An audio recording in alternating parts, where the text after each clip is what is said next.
What's up guys, it's Lucas back with the third part of this whole entire series where I show you how I set up my campaign, how I set up this my Facebook marketing campaigns, and in this video I will show you how I'm going to set up my how I set up my Facebook ads. Alright, so without further ado, let's dive right in. So over here, before I go any further, I just want to touch on some things, right? And that is the overarching strategy that I'll be using. So for this strategy, I'm going to be using a Facebook video ads, and the objective of these ads is really to get people who are interested to watch my videos. Now, the target market I'm going to go for are people who are small local business owners, people who are interested in digital marketing, affiliate marketing, and passive income. Now, the offer for this video is for them to click on the link to find out more, right? So once that is done, I will also be deploying a retargeting ad. And what that means is that I will be showing more ads to people who have actually watched the videos but did not take action, right? So that will be a Facebook image ad, and the objective of that is to get more landing page opt-ins. My target audience for that will be the people who have watched over 50% of my Facebook video ad. Now, the reason you want to target the people who have watched more than 50%, the reason I'm targeting the people who have watched over 50% of the video ad that I have posted is because that in terms of what can we infer from that? Now, if somebody was not interested, chances are they will not watch even past the 3-second mark of a video.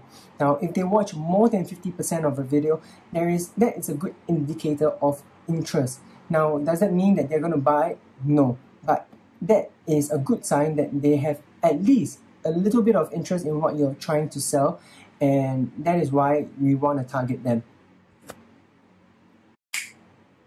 Okay, so for the video ads that I'm going to use, I'm going to be creating a video sales letter, and the way I'm going to do it is I actually learned this method from this guy.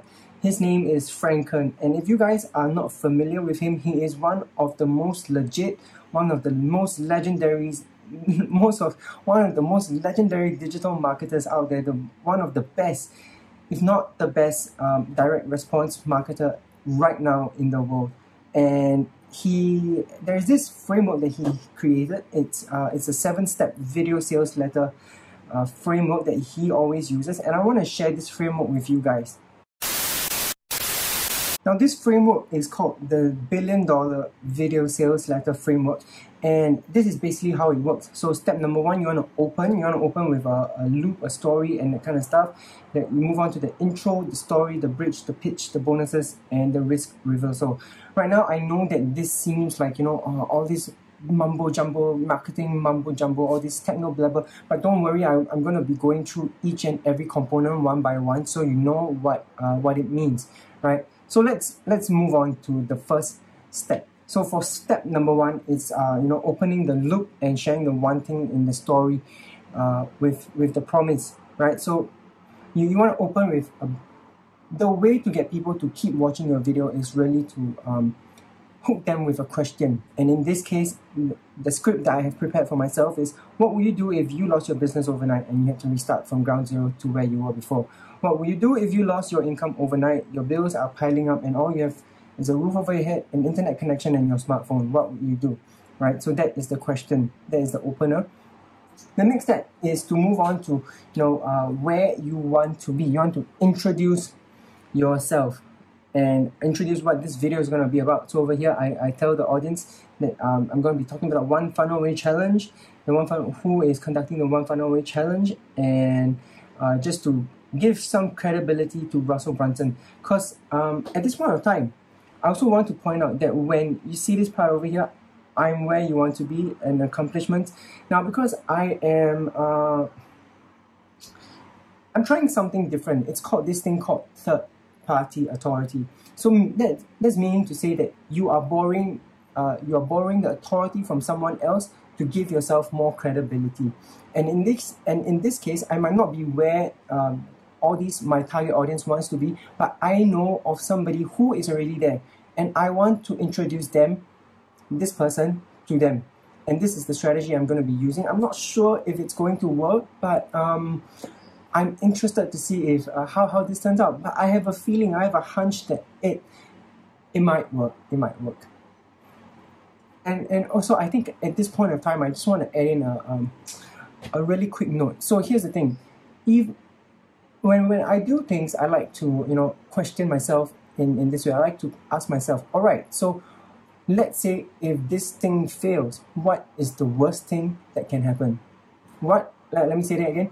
What is the worst thing that could happen? What would happen in the worst case scenario, right? And what this does is that it really removes all the unnecessary drama that you create for yourself, and it helps you move forward. It helps you keep moving, And I think one of the problems that more people are not taking action is because of this thing called fear, right? The fear of failure stops people from doing things.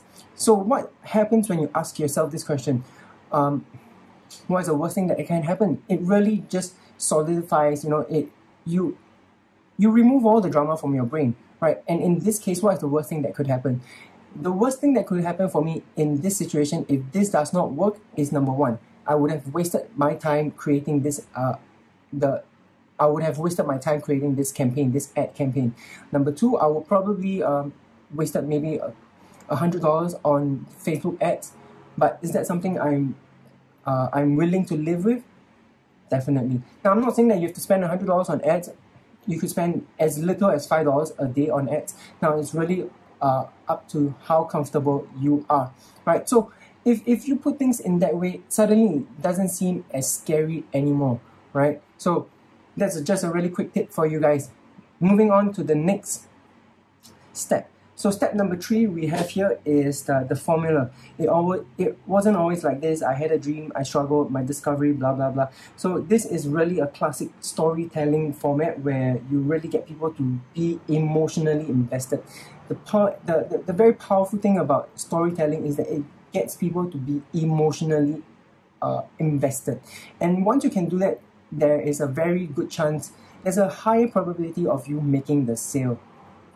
Right, and once again, I don't have the story, but I know of somebody who has, and in this case, it's Russell Brunson. So I will be adding his story into this part of the video sales letter. Now, step number 4 is to transition from the story to a pitch. Right, so if this is something you think you might be interested, then keep watching because I have something really amazing prepared for you. Right, that's it. The transition is that simple. So number 5, the pitch. I want to introduce you to one following challenge, blah, blah, blah, blah, blah. Here's what I got for you. Here's what it'll do for you. And here's what I want you to do next. Right?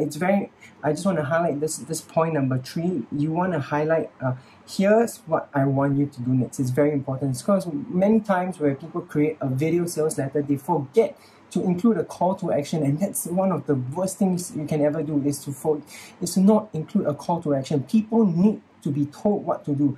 Otherwise, I mean, yes, you can assume that people will know what to do, but do not assume that they know. Just take it that they are 3-year-old kids and they don't know what to do. That's how you need to do it. You need to tell them explicitly what to do. And in this case, I'm going to tell them to click on the link in the description above. So next, this is a continuation of the pitch, and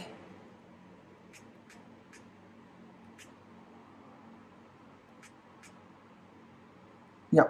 Okay, so in the internet marketing world, there is this thing called bonuses. Bonuses actually help a lot with conversions, but unfortunately for now, I don't really have a bonus. I'm in the midst of creating a bonus, my bonuses, but I really want to see how this is going to work. I'm really excited. I don't want to wait too long. I'm going to launch this campaign first without bonuses, and we'll see how that goes.